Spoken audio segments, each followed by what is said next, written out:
flexion exercises. So, you do it from cephalocaudal, head to toe. Okay, you have your pivot joint here. So, first, you do your flexion. Okay, I think I have to turn to my side. Flexion, extension, hyperextension. Flexion, extension, hyperextension. Again, flexion, extension, hyperextension. Okay? Next, lateral flexion. Lateral flexion, your ear touching your shoulder. Okay. If you cannot, don't force yourself.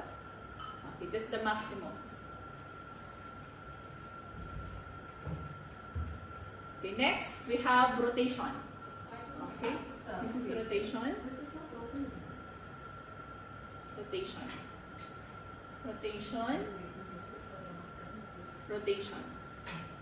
Okay, then we have circumduction. Okay, this is circumduction.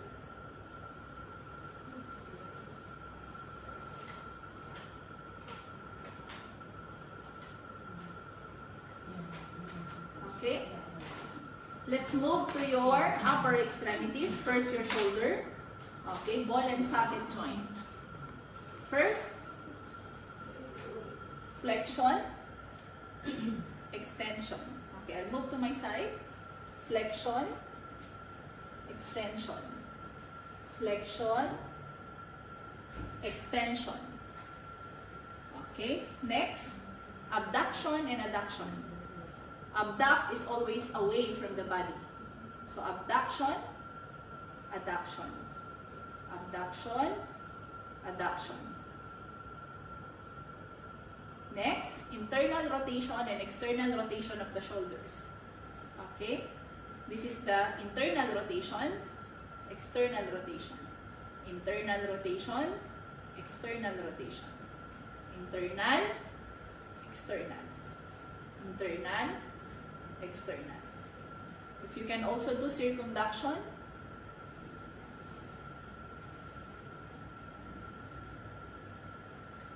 okay, let's move to the elbows. Elbow is a hinge joint. Okay, so first, this is your flexion, extension. Flexion, extension. Flexion, extension. Flexion, extension.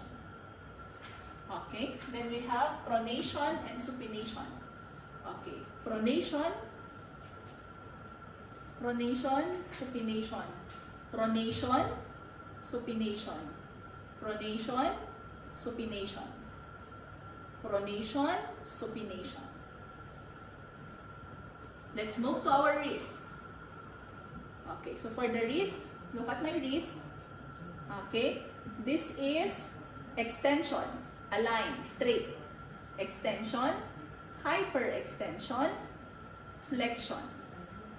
Again, flexion, extension, hyperextension, extension, flexion, extension, hyperextension. Okay, then let's look at the flexion of the radius and the ulnar area. This is our radial artery. We have the radius here, the radial bone. Then we have the ulna. Okay, so when you move the wrist towards the ulna, we call that your ulnar flexion. This is my ulna radius. Okay, ulna, ulnar flexion, radial flexion. Ulnar flexion, radial flexion. Ulnar flexion, radial flexion. Okay, let's move to our thumb.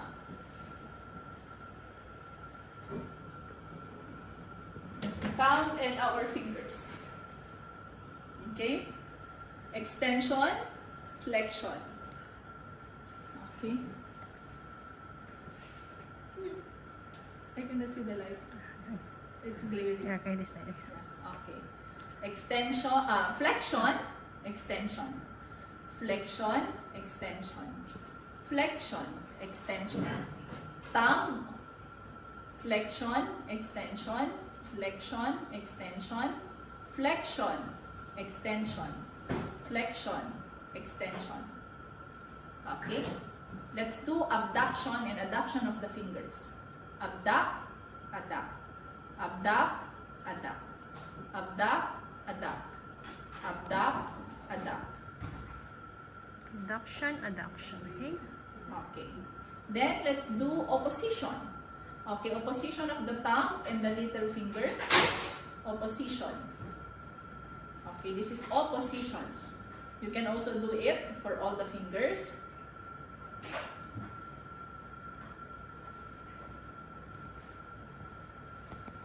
Okay. Let's move to the lower extremities. Okay, now let's go to the hip and knee exercises. So for the hips, okay, this is a ball and socket joint. Let's do first your flexion and extension.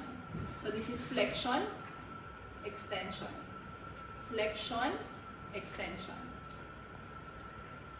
Side. Okay. Flexion, extension, flexion, extension, flexion, extension. Okay. Next, let's do abduction and adduction of the hips. Okay. This is adduction, abduction, adduction, abduction, adduction, abduction, adduction, abduction, adduction. Okay. Internal and external rotation. Okay. From the hip, this is your external rotation, internal rotation, external rotation, internal rotation. The rotation is from the hip sides, okay? External rotation, internal rotation. Okay, let's move to the knees. First, here, knee. Okay. I think it's not here. Okay, for the knee. Knee. Okay, for the knee, this one is different now. Only flexion and extension. Flexion from the back. Okay. Flexion, extension. Flexion, extension. Flexion, extension. It's different from the hip flexion. Hip flexion is here. Knee flexion is here. Okay, let's move to the ankle. Okay, this is my ankle. Okay, first, for my ankle, I think I can remove my, it's okay. Yeah.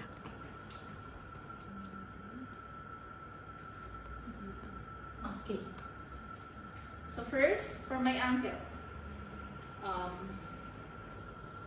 plantar flexion. This is plantar flexion. Plantar flexion, dorsiflexion. Plantar flexion, dorsiflexion.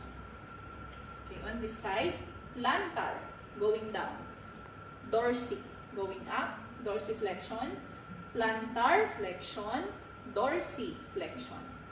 Okay, inversion and eversion. Inversion going here, so movement is from my ankle. Inversion, eversion going out.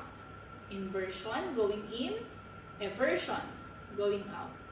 Inversion, eversion. Okay. Lastly, let's look at the toes. Okay. Toes. My toes, flexion, extension. Flexion, extension. Flexion, extension. Flexion, extension. Let's go to abduction and adduction of the toes. Okay. Adduction, abduction, adduction, abduction, adduction, abduction. That completes our range of motion exercises, and you have to repeat the procedure on the other side of the body.